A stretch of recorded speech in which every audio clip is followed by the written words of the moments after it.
Më kishin thënë që në Karlovy Var janë rusët që i kanë bizneset, por... Rusët i unë po tash i kena marrë na shqiptarët në dorë. Sa e bukur, shqiptarët. Dhe dyqani jote është me bijuteri. Me bijuteri, po, me Shikoj bijuteri. bijuteri shumë veçanta. Ku prodhohen? Po prodhohet në Itali. Për Firences edhe na e blejmë atje, shesim këtu. Këtë qytet jam që 30 vjet. Plot rruga është me shqiptar. Këtu i kem krejt shqiptar.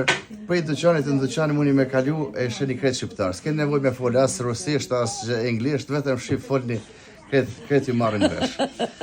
Sa dyqane ke gjithsej? Unë i kam 3 dyqane këtu. Sa bijuteri preferojnë më shumë? Pas shumë ti preferojnë bijuteri çeke. Cilat janë ato çeke? çeke? Këto janë çeke këtu, bijuteri çeke. Këtu me kristalla Swarovski. Me kristall Swarovski, se është tipik i këtu po. Si është jetosh në Karlovy Var? Po jetosh se në Karlovy Var sikur se kanë jetuar mbretnat. Çashtu jetojmë edhe ne. Po, ka dhe mbretin kanë këtu. Po, çashtu normal thjesht krejt. Origjinën nga e ke fiks?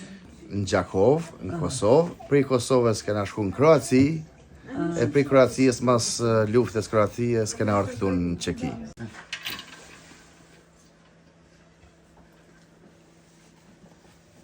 Po.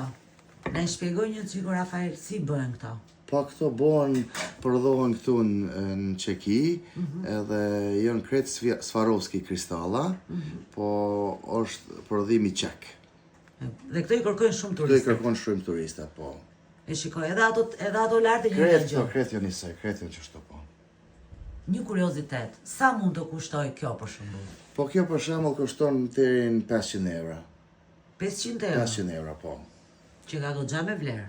Po janë shumë handmade. Të gjithat janë punuar me dorë, Po, domethënë. krejt janë punuar me dorë, po. E shikoj, edhe këto tjerat. Edhe këto tjera, po. Këto pëlqejnë kryesisht që marrin. Këto